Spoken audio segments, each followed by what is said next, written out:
The Secrets of Star Wars is brought to you by the StarQuest Production Network and is made possible by our many generous patrons. If you'd like to support the podcast, please visit sqpn.com/give. Hi, this is Ashley Eckstein, the voice of Ahsoka Tano from Star Wars, and you're listening to the Secrets of Star Wars podcast. May the Force be with you. You're listening to The Secrets of Star Wars, episode 79. Hello there. It's a power that Jedi have that lets them control people and make things float. Impressive. Every word in that sentence was wrong. Help me, Obi-Wan Kenobi. You're my only hope. This station is now the ultimate power in the universe. I find your lack of faith disturbing. It's against my programming to impersonate a deity. That's not how the Force works. Force is with me, and I am with the Force, and I fear nothing. Remember, the Force will be with you, always. Hey everyone, I'm Thomas Sanjurjo, filling in for Father Fett this week, and you're listening to The Secrets of Star Wars, where we talk about everything connected to that galaxy far, far away, including the deeper themes and meanings. Today we're covering the latest episode of The Bad Batch, episode 6, called Decommissioned. And we have another light crew tonight, as Mike Creavey is joining me. Hi, Mike. Hey, Thomas. How's it going? It's going all right. Looking forward to this one. This is an exciting episode, I thought. Yeah, I thought so too. Before we get started, we have some patrons to thank. We'd like to thank Teresa J., David L., Kristen H., Morrowind, and Natasha V. Your generous donations at sqpn.com/give make it possible for us to continue the Secrets of Star Wars and all the shows at StarQuest. If any other listeners would like to join them, please be sure to visit sqpn.com/give. So, Mike, we both missed last week, so I'm going to do my best to stay focused on this show. Because, but I do have to mention how much I loved Mushi, and especially the scene where Wrecker establishes his position as the alpha, right? Yeah, that was I was waiting to get into that, and of course couldn't make it last week. But that was I just love like seeing them get so tuckered out. Was absolutely hilarious. They just couldn't keep going, couldn't even lift their arms anymore. Oh. And Mushi just happened to be the first one to fall. Well, and Father sent an email out, because I know I didn't have a chance to catch last week's episode either. Normally I'm able to listen too, but so I'm totally blank on how they what they covered last week. But did you get a chance to listen to them at all? I hadn't listened to them to theirs yet either. So if they covered it, we apologize. But I was curious about the email Father sent out. I'd have to look into it more about if it's officially confirmed yet that that's not the same Rancor. Oh, it is not. I don't know. It is not. It is not. So the Rancor that made me happier. The Rancor in Return of the Jedi is officially named Patissa, I think. That's right. That's her name. And it's even like because the handler, if you get one of the expanded episodes, the handler goes over and he's talking to it and he says, "Oh, Patissa," and I speaks remember. another language and stuff, so. Yeah. Okay. Yeah, so this is Mushi is not apparently. Jabba needed several Rancors to fill his pits of doom. I guess so. Oh my goodness! When you're a gambler like that, you got to have your pugs, right? That's get your dogs that you love. I did think that was such a great twist, because I did think, for what it's worth, I couldn't tell close up that it was Bib Fortuna originally in the hologram. I thought for a second I thought it might be Cham Syndulla, and I was like. And I'm seeing like a green kid. I'm like, dude, if they like introduce Hera, like that would be so cool. And that's like a nickname or something. But yeah, I'm so much. Honestly, I'm happier that it is what they did with it, because I'm just sitting there with such a twist. So I really did enjoy that. Yeah, no, it was great. It was great to see Bib Fortuna appear. It's nice to see the different interpretations that these characters take. I keep harping on it, but I love the art and how the art is very unique to this show. And we'll talk about another couple as we go through this episode. And that is, I don't know if I've mentioned this to the fans before of the show here, but I did send it to everybody on the panel, because we have some great conversations in Slack. And I almost always, whenever I get deli meat at the grocery store in the kiosk, I can't help myself putting some Star Wars character name. And so when I got some chipped ham the other day, I was Bib Fortuna. I'm guessing that the people there may not have gotten the reference. If I put down Lord Vader or Obi-Wan, I might know. But the obvious ones, right? Yeah. So I'm going to go for more like tertiary characters. That's good. I'm going to start doing that at Starbucks. So that's my new thing. So find the third rank characters and start using those. It's not even like it's awkward. Like they don't call the names out. You know what I mean? They just print the thing now. But bingo. It's fun. No, but see, at Starbucks, they have to call the name, right? So that's true. We'll see who's got the cred. Yeah. All right. So this week's episode, I think, is kind of really starting to open up the story because the team finally has a patron of sorts. And there's a little more goal to their efforts, but there's also another wrench in the tail, which was really kind of striking. What did you think about this episode overall?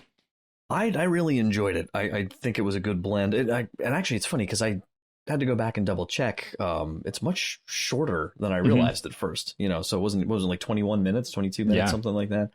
I thought it was just. I feel like it achieved everything it set out to achieve.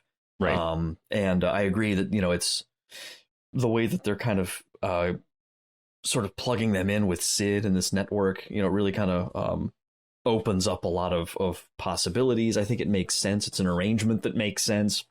We can maybe talk about more then, but I like how she's a fun character. She's a sympathetic character, but you don't fully trust her per se. Right. Like she's kind of out for herself. She's one of Obi-Wan's connections, right? Right. It's kind of like, it's a good guy because Obi-Wan's connected with them. Right. And I couldn't remember if, and I don't know if they talked about this last week. I didn't have a chance to go back and look and see if she was in Clone Wars before. That's where I hadn't, seen if she was actually in previous episodes. So I'm a little hazy on that. I know she's a Clone Wars contact. Yeah, if she was, I know Echo hadn't seen her. Yeah, if she was, she hadn't been voiced yet. So she may have been mentioned but not voiced. But I'm not even sure they had gone that far with it. Because this is the third Cheers actor to join the crew of Star Wars. So it's nice to have a few more on board there.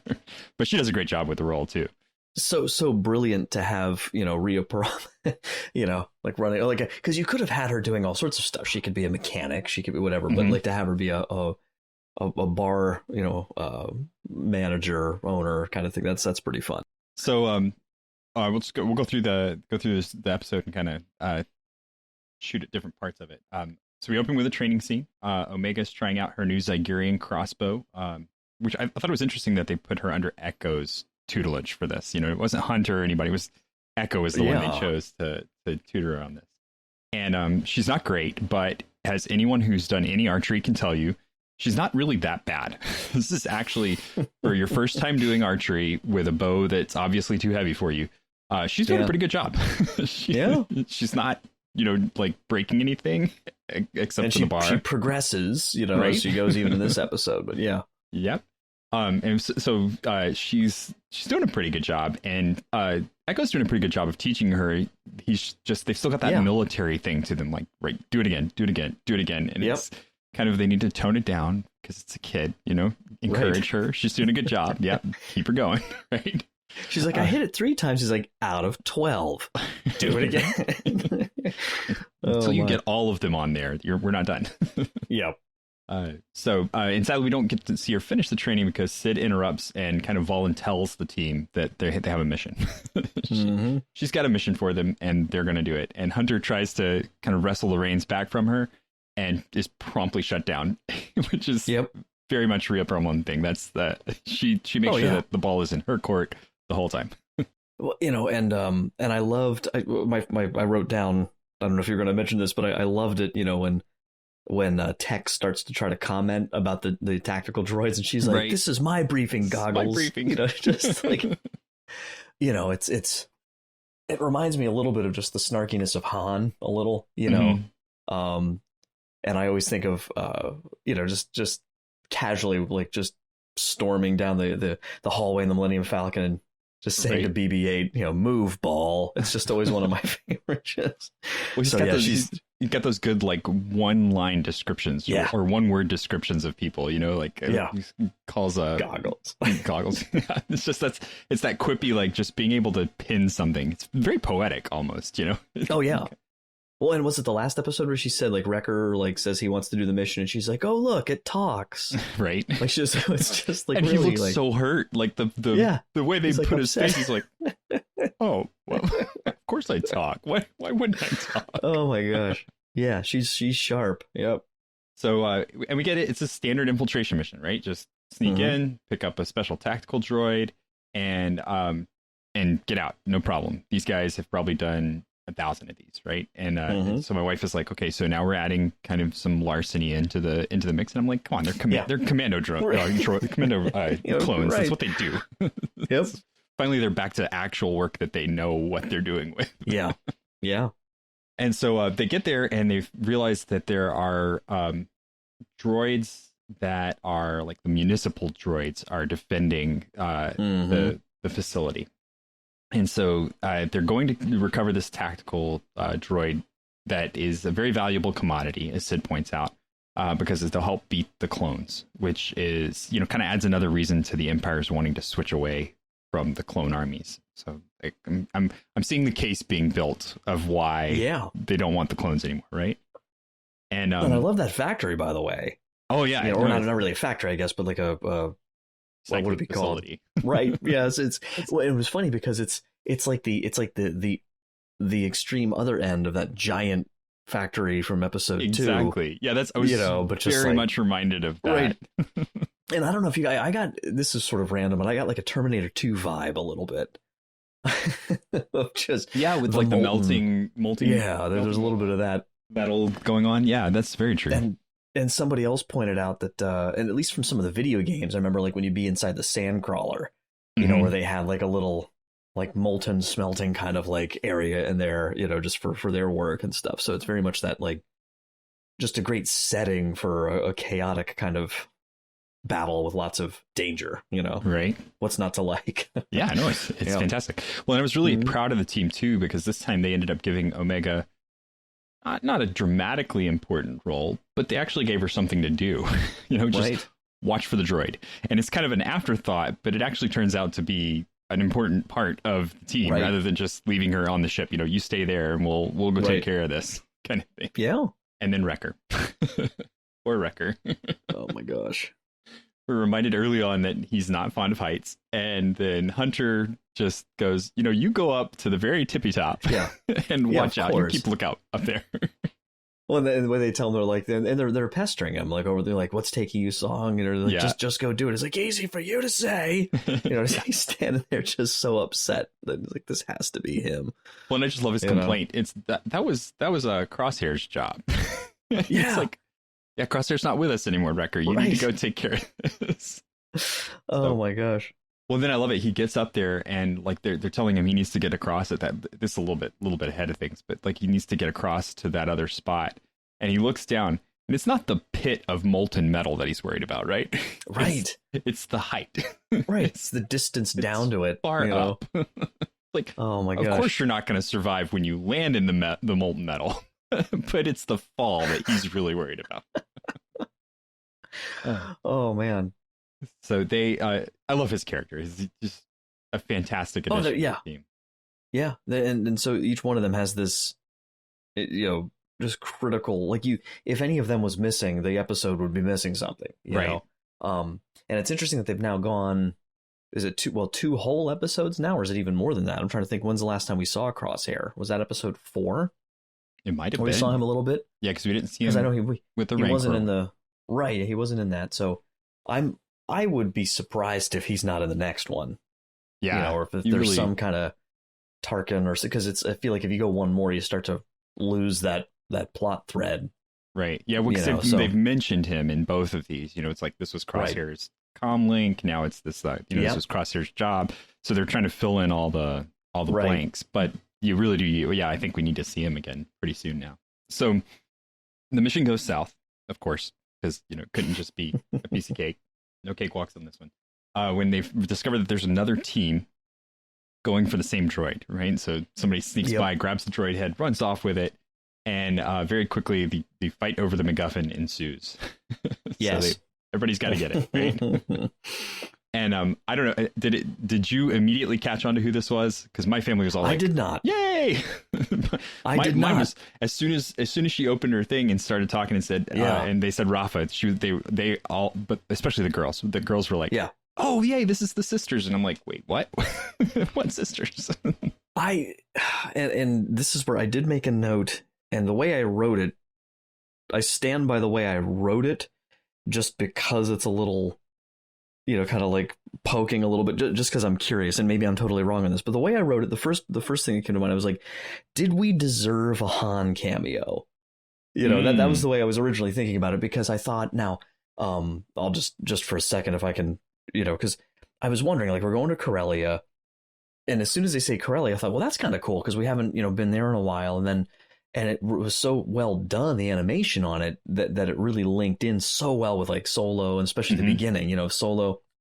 And so I was just thinking, I was like, and of course the whole debate, like how many old characters do we want to see? But, for me, I kind of go with Andrew on this, where it's just like, just give me Star Wars, like more, like all the Star Wars you can, like all the time. I know Andrew always says okay that it all ties together. It's okay. Right. And like, I wouldn't want you to force it, but by the same token, I was kind of thinking, like, I think I was just getting preemptively excited about the idea of, like, he would be about basically Omega's age, or maybe a little older than her, like teens or so.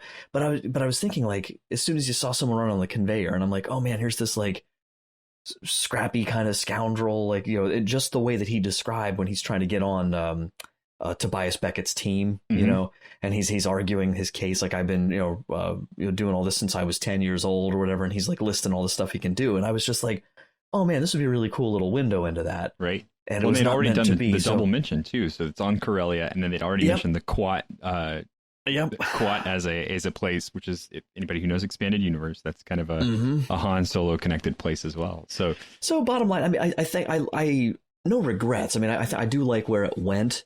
And I do fully admit that probably my attitude towards the Martez sisters in this episode is largely shaped by the fact that it wasn't what I was just in those few, like that 2-minute period, thinking that it could be. But I mean, I guess it's very unlikely, obviously now, like they're not going to go back to Corellia or something, so like you're not going to, if they want to pursue something with young Han, it's going to have to be something else. And I don't know if part of that might have been any, fear of touching that storyline because of mixed opinions about the Solo movie, which personally, I really liked it. I don't really have a problem with Solo. Absolutely. Nothing but love around here for it. And we've talked about this before. I mean, my personal opinion is that the Solo backlash, I think, had more to do maybe with Last Jedi backlash and just too close release date and just all that. That's a whole other thing. But yeah, I liked it. We've always enjoyed it. I know there's a big fan following, and all the hashtag Solo 2 and all that kind of stuff. So anyway, I just thought it might be kind of interesting to see like a young Han, and in his teens or something, but no big deal. So I was surprised, when she jumps down and lifts up the face mask. I was kind of, that was neat because it was a twist and I wasn't expecting it. Right. So yeah. And then again, the new art kind of threw me because I was like looking at him. Yeah. Like, are you sure? Because they've got the whole suit on first off. So all you see is their face, which makes it kind of difficult anyway. But then, the new art kind of threw me for a little bit. And my girls were all like, no, that's the sisters. Remember from him. So then it was a great dad moment. They were explaining to me a bit of Star Wars lore, and I was not in the know. So good on you, girls. Oh my goodness. Good job. And that is, and just one quick addendum to what you were saying about the art and everything too. Like, I mean, I don't know about you, but like, I'd say I'm at the point now where I don't think of it as watching a cartoon. Like, it's a category that doesn't exist in my mind anymore with it, because it's just how incredible it is. It's all of the cinematography is so good. It's just really the way the camera angles are, the way that the lighting is done. Yeah. It's fantastic. And it's intense. Like, it really, and they feel like real people, like I feel like it's like it was, like there were a few moments where I just thought this could be live action. It would be no different than the way my brain's interpreting it. Right. I mean, the only thing that's keeping it from that is like the stylized, which I think they're trying to make sure that they keep that. But, and then you also see in this, there's a lot of intensity to the fights, and everything's like really choreographed very well and done in a way that it looks realistic. So it's not this kind of like bold clone standing there shooting at everything and not really caring about being missed by all these blaster bolts. They're really hiding behind stuff and keeping themselves down.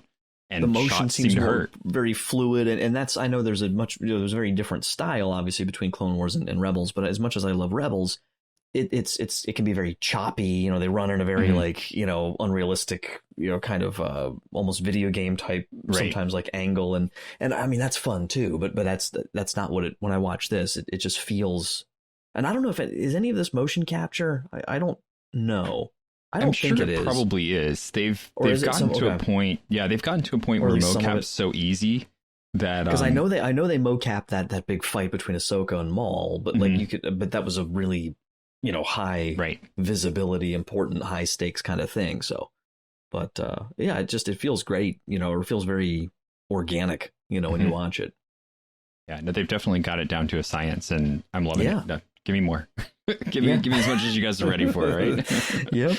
So, all right, so Clone Force 99 and the sisters find themselves in a fight for their lives against the municipal droid forces in a bid to get the droids' remains out of the facility. And it's a classic instance of the enemy of my enemy is my friend, right? Because they decide, okay, we got to team up to get out of here because this is not going to go well. And so it takes a little while, but eventually they start working together pretty well. And in the middle of the fight, probably the most intense scene is this combination of things that happens where Omega is trapped on the conveyor belt. She's about to be dropped into one of the melting pots. And at the same time, we have Wrecker needing to help out. And so he has to jump across the chasm, like we were saying earlier. But then he gets shot and he falls. And while he's falling, his headaches are starting to mean a little bit more. They're not just normal wear and tear. And then he hits his head again, and it's more intensified. Yeah. Yeah. And you know, that's my wife keeps saying every time he hits his head, my wife keeps saying, I hope that knocked him back right. I hope that knocked him back right. Right. Because she's getting really invested in this thing. And so when he stood up and started doing the good soldier. Yeah. Yes, it's getting worse. Good soldier thing. That we're all like, we knew it was coming. And so, well, and on that note, I think it's really brilliant to have it be him that they're going to pursue this dilemma with. I think because remember how specific at the beginning, the sort of, you know, jostling back and forth between him and Tech, like teasing him. He's like, there's the programming kicking in. Wrecker, and he's like, oh, I like to blow stuff up because I like, you know, and Wrecker's like very much like, I'm not programmed, I'm me. And I think it's very interesting that now, like, we're totally going to get that where he really has to, I'm just assuming, you know, that he's really going to be put in this position of having to choose like that over the programming. I think that's going to be a potentially really cool plot exploration, you know, and theme for thought and discussion and all that, you know? Yeah. Well, and they're doing such a great job because this has always been my thing. The Clone Wars is such an interesting property because you have these clones that are manufactured organic beings that are completely pliant, but are coming to discover themselves, right? And that was like the whole thing about the Clone Wars. And then the very end is they're given this order that they cannot refuse. And they have to turn on these people that they've come to trust, that they've come to admire and respect in many cases, and to serve, and have come to trust them and to give them back a sense of humanity, right? Right. And on the turn of that, you have the droids who never have a true independence, but always have this level of snark and individuality, you know, that is interesting. Even in this, as the ones on the conveyor started to woken up, and the ones like, did we win? Right. You know, like asking about, like, they're curious about the state of the Clone Wars. Exactly. It's ridiculous. It's like, this is okay. So you always had that moment where the clones acted like robots, but were being woken up to being human, and the droids acted like snarky humans, but were constantly locked into this means of having to not act. as much range with them. Yeah. Right. So it's interesting to see this, and they kind of play it up here too, because in the end, you know, Wrecker seems to get himself back. He drops down to distract the municipal droids. He's fighting everybody off, and Tech and Rafa go through this system of jury rigging the tactical droid to help turn all of the old droids, like you were saying, in the facility, wakes them all up. And the clones are worried because they're like, okay, well, as soon as they wake up, they're going to fight us, right? And Tech and Rafa are like, no, we can switch the programming. And so there's like this, okay, we can change the programming thing. And so that's kind of, you see that theme being built into it. So if you can do it with the droids. And by the way, did you catch, I loved that line. I'm sure you did, but that just, it was kind of a throwaway line, but it was so funny. I just laughed out loud when when she's like, we need a diversion. And then like, I forget which sister said it. And then of course, just to be like in charge, she repeats it. And then she's like, is there an echo in here? And then Echo comes over, she's like, yes. It's like just so, just goofy, but perfect. You know, like what? Yeah. My name's Echo. Okay. It was a little reminiscent to me of, because it, in the middle of a pretty intense scene, for some reason, just that really well-balanced humor I love in Doctor Strange. It's one of my favorite lines when Caecilius is there and they first meet, and he's like, you know, such and such Mr. and he's like, it's Doctor actually, you know, and he's like, Mr. Doctor, it's strange. Perhaps, you know, or whatever. It's just such a stupid, like, and they never recover from it. Yeah, no, it's like, it's not really important. Let's just move on. Like almost like it wasn't scripted kind of thing. So, but that was fun. You know, just throw that in there. Diversion. Always the meta naming stuff like that is. Yeah, we gotta use the Echo thing at some point. Yep. Right? And I don't know that they have yet. That was pretty I think good. That was the first time they've actually. Yeah. It. Yeah. All right, so then, you know, as they part ways, I think, you know, they solve everything. They get the droids help them, and I love how they're like running out of the facility under the cover of a bat droid, right, where he's like walking out, defending them as they're running out to the sister ship, and you know, they manage their way off the planet, and Hunter, you know, he turns Tech had ended up storing the tactical droids information in the control rod that he had used to fix it, and we see the droid's head destroyed, and the sisters think they aren't getting away with nothing, but they have it, and Hunter turns it over to them because, again, we see his kind of understanding that beyond just completing the mission, there's something more important to be done here, and these sisters kind of have a connection to it. So out of all of the clones, he seems to be the furthest away from this good soldiers follow orders line of thinking, and that's kind of where we started with, you know, Crosshair having a problem with him not completing the mission. Right. And we've come to this deeper place where now he's realizing, okay, yeah, maybe we do need to be asking these questions. Maybe we do need to be seeing where we fit into this thing, not just surviving, but how are we going to relate to the Empire now? Well, and I'm sure, you know, and a lot of that's just, again, their journey of really discovering their own free will, or I mean, they've known they have free will, but I mean, they never really found themselves in a situation of questioning before their purpose, and I mean, it was like, where this is what we were literally made for, and then that isn't right anymore, and it's like, okay, you know, like, and I love even like the attitude when was it, I think in the last episode when Sid, I think, says something about mercenary work, and Echo or one of them's like, mercenary, you know, and it's like, but as he says it, he's like, that, oh yeah, that is what we are now. Like, it's just right, we don't have anybody that we're serving. Yeah, like, oh, those mercenaries, that's us, you know. Or even, well, in the Cut and Run episode too, you know, when he's like instinctively like, you're trusting a deserter, he's like, why not, we're deserters. It's like, oh yeah, you know. I love it. Tech seems to have like the best idea of where they fit and everything, but he's not charismatic enough or a leader enough to like really kind of lay it out. You know, he's just at certain points he's gonna go, yeah, I mean, have you not thought of this yet?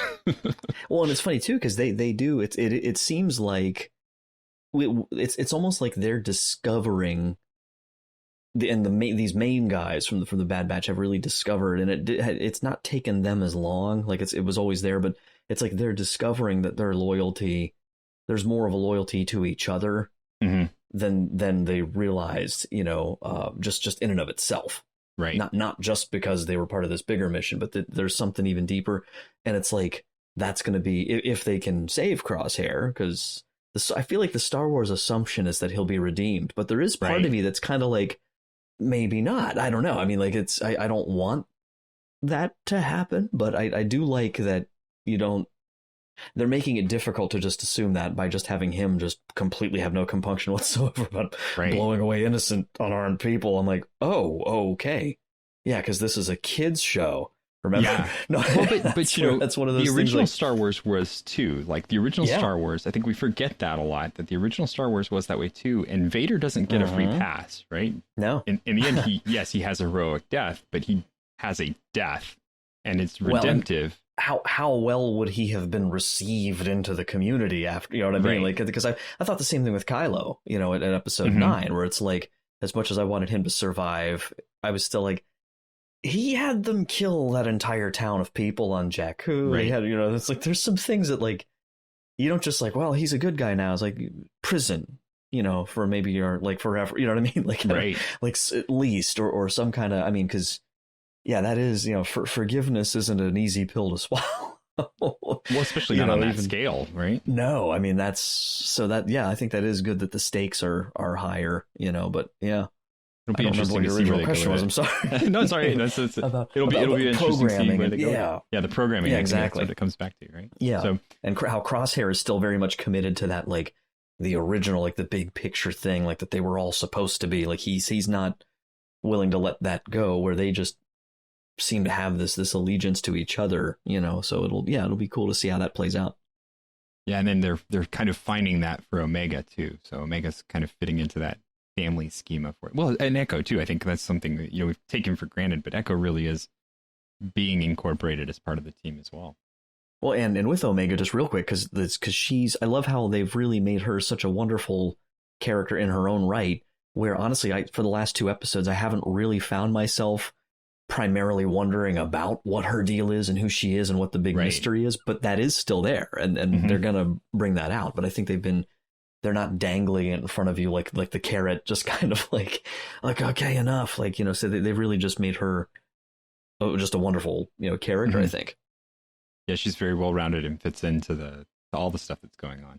Yeah, and has her own place amongst them and as a part of the team. That's what I really like, that they actually gave her a job, as simple as it was this time. They actually gave her a job.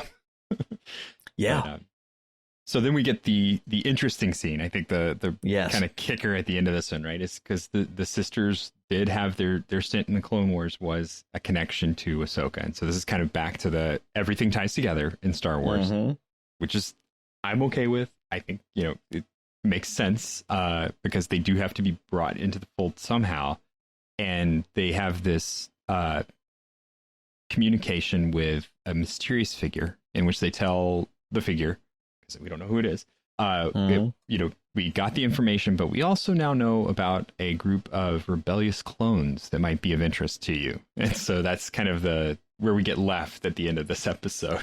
They've done it 2 episodes in a row now. Yeah. Like, come on. I don't know if that's meant to balance, like, the mystery, maybe bad guy or not. So, you know, like the person that Fennec is working for, who's probably not a good guy. And then this, you know, the other side. So, but I will. Well, what I did was I wrote down the order, because who I think it is not who at first I thought it was. So I went through progression. So there's 3 people, if you don't mind, that go for it. All kind of came together. First, I was wondering. Well, I kind of dismissed it being Ahsoka because I don't know if you read the Ahsoka novel by E.K. Johnston. No. Man, this is such a Father Fett moment. Good. Like, there's this novel that, you know, like, oh man, Father had, you know, I didn't read them. No, but that I actually that was, I think, when I really got into, like about a year or so ago, I really got into this, like, digging into some of the novels more. That was one I actually read. Most of the other ones I did the audiobook, because our library app for our local library, you could get all these, and I was like, they're free. It's wonderful, you know, and I can go through them much quicker because they're like audio dramas. But I actually read that one on my Kindle, and it was a great story. It actually explained why her lightsabers are white in Rebels, which was cool. I won't ruin that, but I think we ruined it on a previous episode of this show. But I think I remember having heard about it. But long story short, I think if I remember correctly, the timeline of that, I think that takes place, I want to say, about a year, probably not more than a year after, like, Clone Wars Season 7. And I think we're only what are we, maybe a few weeks, months or something after Order 66 right now. Like, it's pretty close into that. That's true. Yeah.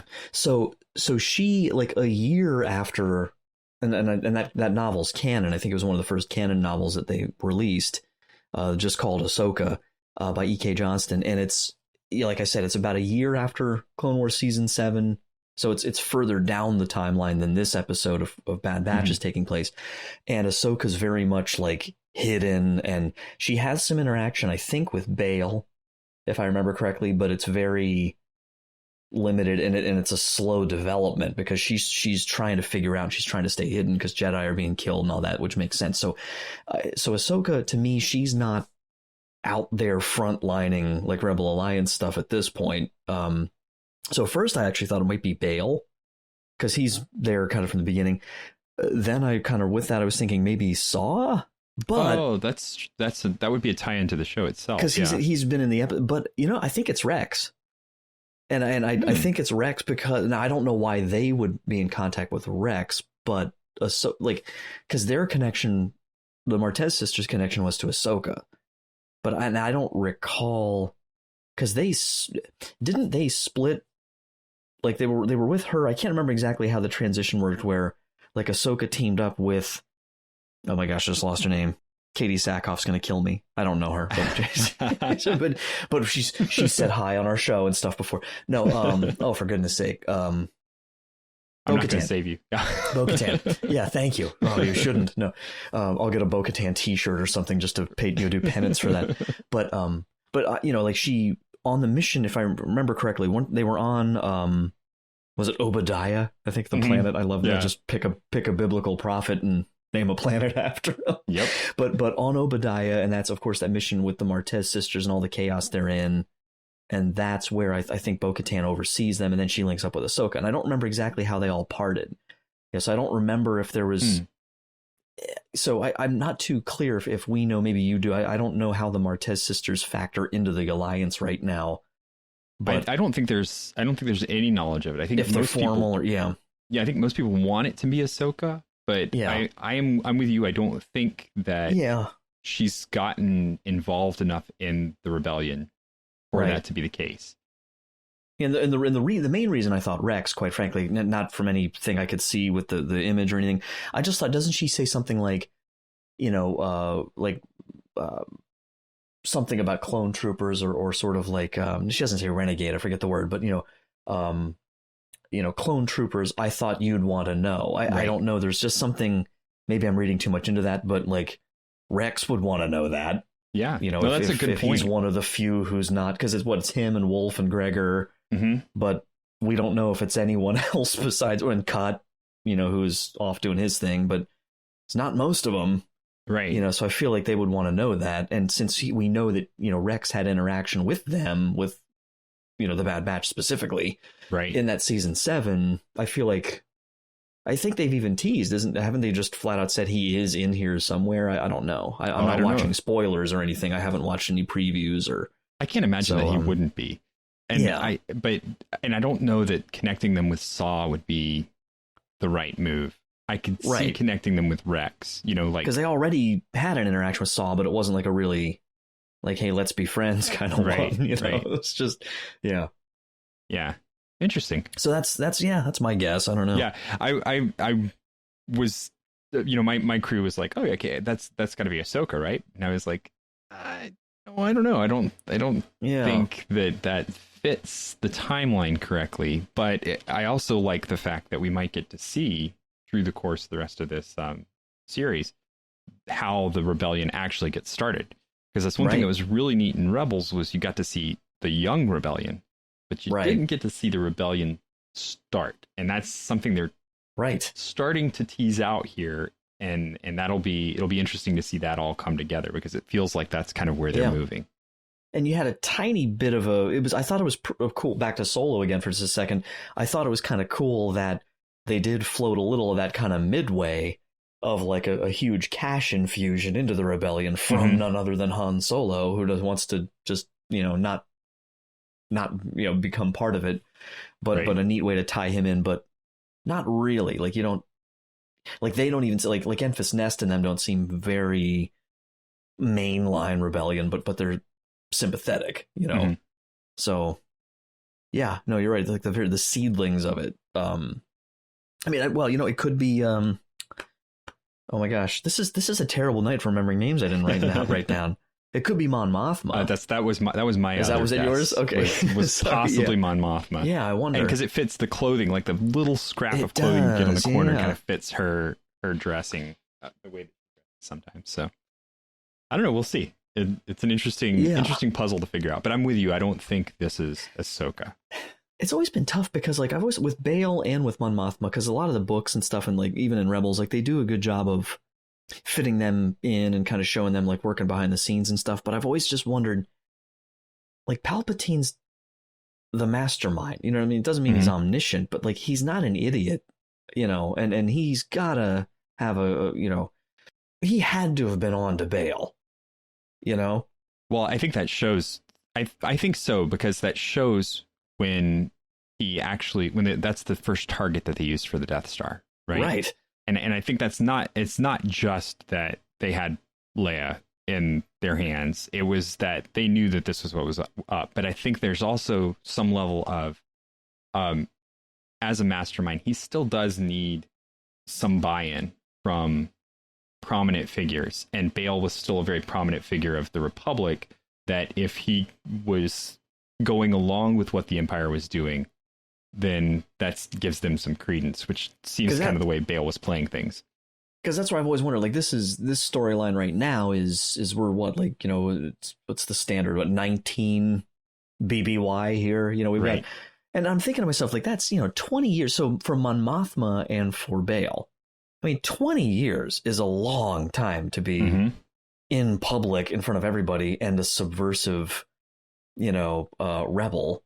And the only person I feel like you could kind of compare that to is Palpatine, who's in the public eye for decades and is you know, doing all this Sith stuff. So I guess you could say that, but it's like, yeah, I've always wondered, like, how reasonable is it to really float? I mean, because it's not like Mon Mothma and Bale are flat out pretending to be evil that whole time. Like they have this kind of goody two shoes kind of persona, and I feel like if you're Palpatine, the first people you have to be suspecting of leading a rebel alliance is Mon Mothma and Bail Organa. So I've always kind of wondered about, I don't want to go down that rabbit hole too much, but I am curious, like, you know, when we talk about this show, like, who is it? Like, is it them, or maybe it's because, is it a main person, or is it somehow like Rex or someone who's like just in a more immediate way, like the Martez sisters? Like, they're not leaders in the Rebel Alliance. I think they're trying to gather intel. They're trying to fight these small fights. I feel like it'd be cool to somehow see that they're linking up with like these, like almost like cells, you know. I don't know. We'll just sort of see how that goes. Maybe that makes the most sense for it to be Saw, then, for them to that's connected with Saw that too. Gerrera somehow. That's because Saw, I don't know. You know, you can go so many different directions with it. That's it's a really great end. I don't really think it's Bib Fortuna. No. I'm probably right there. Probably right. It would be so stupid I think if it was him, I'd be like, look, Matt Wood, I love you, but this is ridiculous. This is like, come on. I feel bad. I didn't recognize his voice again. Like, back to that for just a second, but I was like, I should have known that. Yeah. He's been Bib for longer than anybody now. And he did that voice, and he did the voice of the leader of the slave traders. So that's right. He was both of them, which was, and it was driving us crazy because we were trying to figure out who was what. And I mean, I knew it was Bib. I was okay saying that it was Bib Fortuna, but like I was still trying on the fence about who was playing the leader of the slave traders. Oh my gosh. So finally we had to look it up in the end. And my wife was very disappointed because she was like, I don't know who Matt Wood is. And I'm like, that's all right.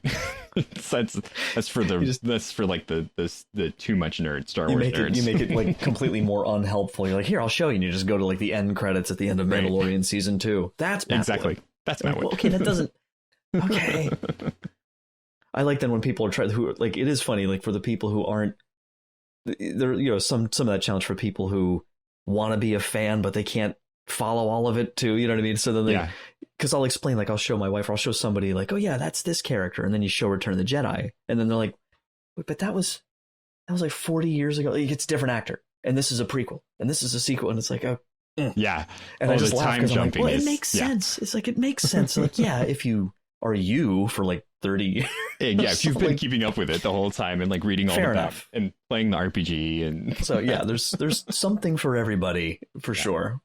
Well, I just love the moment this week where they're like, no, Dad, that's the sisters that were right, and they're like explaining it to me the way I'm always explaining stuff to them, and I'm like, all right, it has come full circle.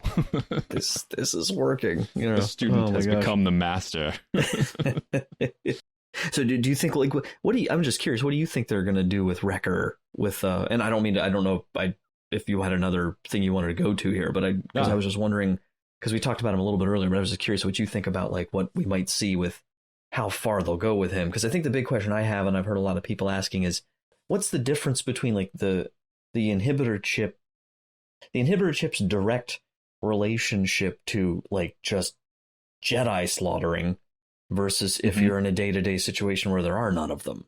Like, does it make you like, what does it do other than that? I think that's a big question mark I have. Yeah. Well, I think we're seeing that it's more than just a one-time. Yeah. It was there for that one-time instance, particularly, right. But that it was more than just that, because, Crosshair is definitely good soldiers follow orders. Yeah. And so this is a mantra now that we're seeing can overtake the regular everyday ability of the clone to control themselves. I'm wondering if should we like start like maybe there's already one out there, hashtag what is Order 66? Because now, I'm like, because that's because I hadn't even thought of it, because that's the only order he gives. That's right. the one that kicks the thing off. But like, what's the subroute, or like, what's the whole that's a good set of question. instructions? Is it just kill all the Jedi? I mean, that's the only context we had before. But is it kill all the Jedi and turn into a complete robotic follow orders? Because I think Tarkin clearly already, like, this has all been discussed. Like he's ready to go with all of this, and I feel like. Clearly, like, I feel like step one is eliminate the Jedi, but step two seems to be there seems to be a further step past step 2 or 3 or whatever, to where we phase out clone troopers and they're no more a thing, and now we have a cheaper, more galaxy wide recruit force like we talked about before. Right. Or maybe they've outlived their usefulness. Maybe that's what Order 66 is, right? This is the decommissioning, and they're that's what it was. It's like, okay, we need them. We need to make sure that they are unfailingly loyal at this particular point. Right. But that's actually damaging to it's their grand finale, kind of. Right. Yeah. And so it's that, we're pushing the button, we're blowing everything up. We need to start again now. So again, another nail in the coffin of the clones. That's why Tarkin wants to move on to something new. And there is some cool stuff, because they do, they have I don't remember what all in, but I feel like I've come across in a couple of canon novels references to closer to original trilogy timeline with stormtroopers, where you get an oddball, like an older sergeant major type guy, or like, and some of the younger guys even make fun of him and stuff, but he's still like a clone trooper who's still hanging on. So they have established that there's still a few of them still around up to the time of the original trilogy, but not many. It's like only if they're, like, so for example, like if someone like Crosshair maybe is a good soldier following orders, he's just following that programming and he's still physically viable. It's like, well, yeah, keep them around. But they're not, we're not making more of them. Right. And they've already kind of established that. Yeah, maybe some of them didn't get broken by Order 66. You got to figure it's got to wreak havoc with your system to suddenly be turned into a complete autonomous or a non-autonomous unit where you are now following whatever the orders are of this thing. And the PTSD would just be and we're not separate from that in this world. We've seen some characters that have already suffered a lot. Some of the clones that even escaped the Order 66, you see in them that there's some brokenness there that is definitely a result of what they've seen and what they've been a part of. And I almost wonder for someone like Rex, if it's maybe not more intense, but it's a different kind of intense than even for someone like Ahsoka, or Obi-Wan, or, so you have these, and, well, not that there was an elitism, but it was very much, it was like the clones, they were the fighting force for the Jedi, and it's not saying that the Jedi had a cannon fodder attitude towards them. Some of them did, but that there's this, these guys went rogue. Someone like Obi-Wan and Ahsoka are, I think, obviously they're more personally affected by the betrayal of Anakin than the betrayal of the clones from programming. And I feel like Rex would probably be more hurt, more affected by the clones, who he is one of. Like, they're not just brothers, they're genetically identical. Like, it's got to be, that's a really interesting thing to ponder. Rex's processing of that. Right. And to see, like, since Rex is free of this, to see him coming back to try and find, well, because I mean, you got to figure it can't just be a one and done, right? Like, you did Order 66, now go back to being whichever way you were, because that would really mess you up. Like, I just killed this person that I've been fighting beside for years, and now there's no more control over me. Yeah, I'm going to turn. This immediately, I'm going to turn around and the gun's going to come back at you too. So it's got to be deeper than just that. I like that, the hashtag, what is Order 66? Yeah, right. I'm really curious now. That'd be a fun, we could do a whole episode on that with the whole crew. That'd be a fun one to add to the list. Be interesting to see. I'm curious now. Yeah. Alrighty. Any final thoughts for this episode? I loved it. This doesn't specifically have to do with this, but just as far as like the progression of the season, I gotta say I'm open to. I hope I'm wrong on this, but I'm still one of these people, and I think a lot of us probably are. I want there to be some cloned or Bad Batch Grogu connection, and I don't really know. I don't know. I mean, it's not impossible, but I mean, it's. Unless they have him hidden really well at the Jedi Temple for weeks or months, I feel like he's already out of there. He might be out, but they might still have to save him from something, right? Because we all Ahsoka said in season 2 was that he was raised in the Jedi Temple, and then there was a time of darkness, and then he's found. And I'm like, well, okay, well done, because that didn't tell us anything about like 40 years of history or 30 years, whatever. Because, when Mando finds him, how is he there? Who, and there's a lot of time in between. Right. I mean, there's enormous decades literally of time between him being saved from the Jedi Temple and that. Mm-hmm. So I mean, people have brought up like it could be explored in the Obi-Wan show. That'd be great. Mm-hmm. I mean, they have the puppet. That'd be cool because to actually have it be him, which would be neat. Maybe a little younger. So anyway, that's, I don't know if they'd be concerned that would steal the show. Just because he's Baby Yoda. Right. And that is a crossover. There are already so many people that are so concerned about, it can't all tie together. It's like, well, right. It's like, well, but it literally does. It does. It's almost in an annoying way. So no, it's good. It's good. I love it. So yeah, no, I'm looking forward to Friday. All right. Yeah. And, have we heard anything about any, doubling up or anything? Or are we just basically meant to believe that this is going to every Friday for like 16 weeks or 15, whatever it is? I haven't heard about 15 any change episodes in schedule. Yeah, I never. That's what I've heard too. And so my kids were like, wait, so there's like 10 more weeks of this? And I'm like, yeah. And they're like, awesome. Right. I mean, it's by far the longest run, Yeah, it'll last us almost all the way until the next one that comes out, right? Which is the Book of Fett. So. Yeah, and I don't know. I think they said that was supposed to be around like the holiday season, but I don't remember if there was. I heard rumors, of course, of trying to squeeze another thing in between those two, but I don't think that would. I don't know if that would work because the only other thing they've got. I think the only other thing they're actively like making right now is the Andor series, right? Because I think that's underway. But I heard that's going to be like 12 episodes. Yeah, they're doing the Kenobi one too, but that's that's for like next year. Yeah, that's a good distance. I think so. Away. But I haven't seen any release date on Andor, so I mean, in theory, if this ended like mid to the end of August, you would have enough time. If Book of Fett's not coming out till like around Christmas time, you'd have enough time in there to squeeze in a 12 episode run of Andor. But I don't know if that would be too much, or if they get fatigue, or. I would love new Star Wars every week forever. Know, right? That's not Seriously, but it's keep it coming. It is nice to have some anticipation though too, I guess. Yeah. But.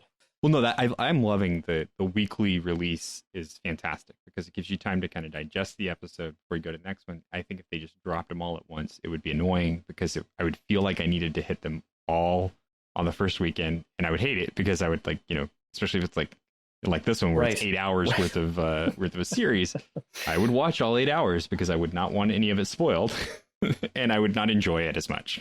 It's so interesting. We'll see where that goes. But I mean, that's clearly what Marvel's doing too with, WandaVision, Falcon, Loki coming out soon, right. at the time of this recording. Week. So Yay. yeah, I know. I told my wife, I was like, "Hon, we got another new show to watch next week." know. She's like, "Yes." That's a whole other thing, but that's not to jump universes, but I think that's the one I'm the most looking forward to so far from them. So I'm excited about it. I was really surprised by Falcon and Winter Soldier, but yeah, they're doing great stuff. I'm really happy with the way things are coming out on Disney Plus. What I love is being a high school teacher. It's so fun seeing like the kids trying to grapple with, especially when Mandalorian was new, or just coming out. Like them, like, I can't stand that it's coming out. Like, I gotta wait till the next week, and I'm just like, like, if you guys have I was like, and I'm like, no, here's why it's awesome, and I'm giving them the whole history lesson of like, this is what TV used to be, and it made you wait, and it made you talk to your friends, and it was just like, and they're like, I guess. But I still want to binge it. I was like, fair enough. You wait a few weeks and then you can do it. Then you get to do that. Yeah. Right. Just wait until it's done. Funny. That's exactly what Dallas Jenkins said with The Chosen, because he was talking about the same thing on one of his, with releases on that, because it's not, they're releasing them as soon as they come out. And he was like, if you want to binge them all, wait a couple of months and then just watch them all. I said, yeah, that's true. You're going to have to wait somewhere, you either have to wait for them to be able to load them all or, so, but yeah, well, I'm looking forward to next week. If they do week. Load them all, you got to watch them as soon as you can, because otherwise everybody's going to talk about them and then you're done. Yeah. So yeah, no, I don't have anything else to add. It's been great. I'm loving this, so far. Sounds good. Well, that's it from us. What did you think about this episode of The Bad Batch? Be sure to email us or comment on our Facebook or Twitter page and let us know. You can email us any feedback at starwars@sqpn.com and find StarQuest on Facebook at facebook.com/StarQuestMedia. We're also on Twitter at SQPN. Also, be sure to subscribe to the show in Apple Podcasts, Google Play, Stitcher, TuneIn, Spotify, iHeartRadio, or on the SQPN YouTube channel. Be sure to keep up with us and make sure to share the show with anybody that you think might be even remotely interested in Star Wars, because that's how we get more listeners. To find previous episodes of Secrets of Star Wars, please visit sqpn.com/Star Wars. Thanks again for joining me tonight, Mike Creavey. It's nice having you. Hey, thanks so much. And once again, I'm Thomas Sanjurjo. Thank you for listening to The Secrets of Star Wars on StarQuest.